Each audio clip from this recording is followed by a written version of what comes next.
Miss Sandra Hines, and I'm also a member of the Detroit Coalition Against Police Brutality. I've been robbed, carjacked, beat up, threatened, and all this was done by people who look just like me, young black men in my community. So I'm not going to sit here and put a total 100% negative face on the Detroit Police Department, because in the community we have a lot of violence in our community.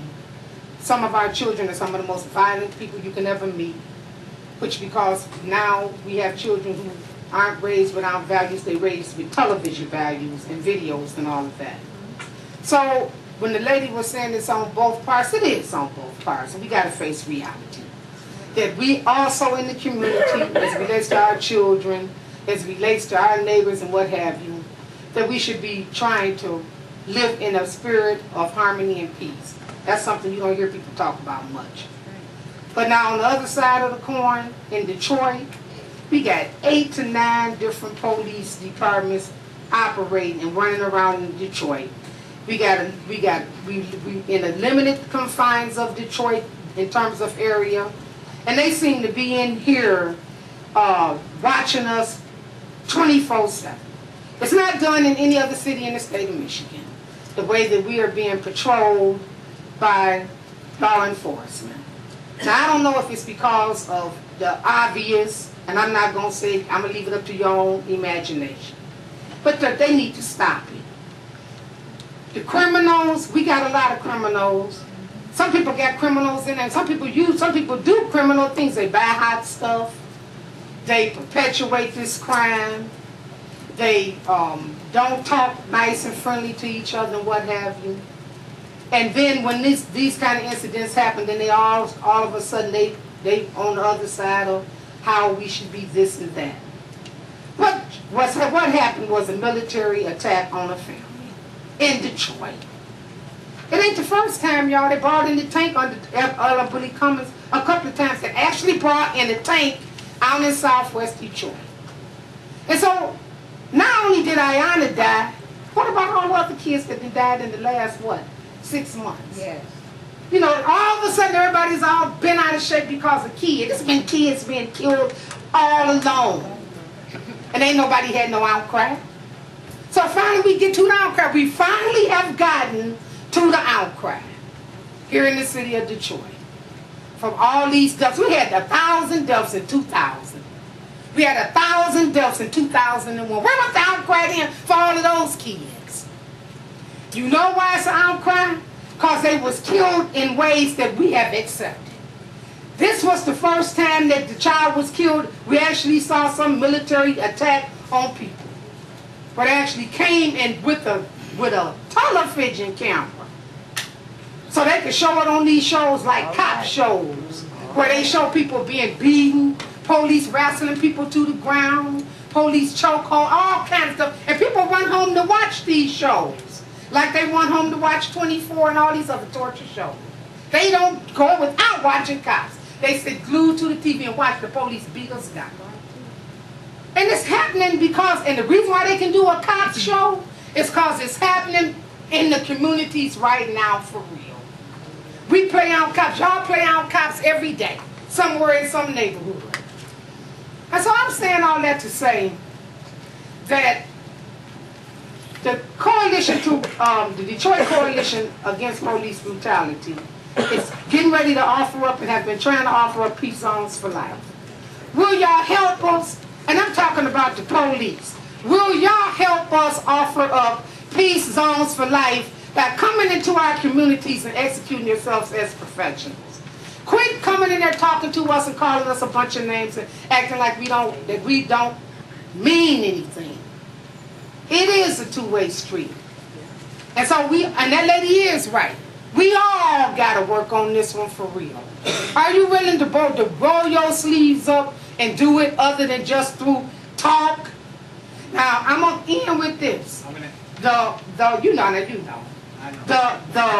demonstration, we have a right to demonstrate. The people got to fight back. We're going to always be fighting back, y'all. The people will always be fighting back. And we gonna win. We gonna win. Thank you. Commissioner Oakley, just very quickly, for the citizens, we have a handout that lists all of our complaints for the year in this position. Chief believes in transparency, so if anybody wants to, look at it. Thank you. Good evening to the board, to Assistant Chief, and to Detroit Finance that's in back of me, and to the citizens of Detroit. My name is Edward Moore. I am one of the liaison of the Honorable Kwame Kenyatta, our Detroit City Councilman, bringing one greeting from his office.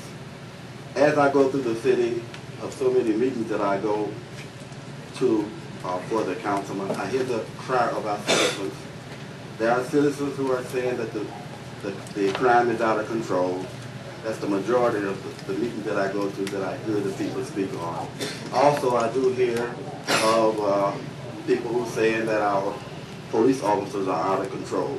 The position of the Councilman Kenyatta, is that all law-abiding citizens, all law-abiding police officers, his position that he will stand with those. So I want the Commissioner, Assistant Chief, our citizens, Detroit Finance, Councilman Kenyatta will stand with the law-abiding of the citizens, the police officers. Thank you. Before you go, Mr. Moore, Yes.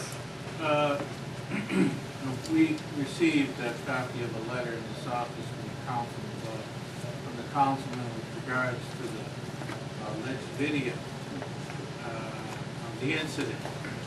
And in the letter, he made reference to the notion that we may have this video or we may have seen this video. If you want to convey to the councilman that we have not and do not have that video, I would appreciate it. Yes, I would do If that. it's necessary for us to write a letter to that effect, we can do that. But for the time being, if you would convey that to the councilman, I would appreciate it. We must stand together, as the citizen said, divided we will fall.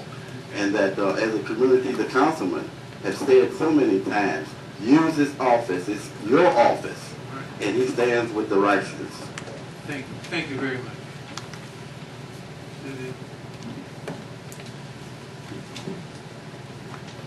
Hi, my name is Jean Irwin, and I just want to say that I believe well, first of all, somebody was speaking about our young people and the crime and whatnot, but we have to look at it, it's the disparity, people, between the rich and the poor that's causing the crime. And we have to understand that. It's not really the kids' fault when we're all being driven down into poverty. So that was the first thing I wanted to say. And then I do believe that we are being conditioned also to our police being militarized. And I don't believe any citizen agrees with that. Myself, I was brought up to be respectful of police, and many other people taught their children and whatnot to be respectful of police. How can you be respectful of police when they're being overpowering you? And that's all I wanted to say. Thank you very much for your comment.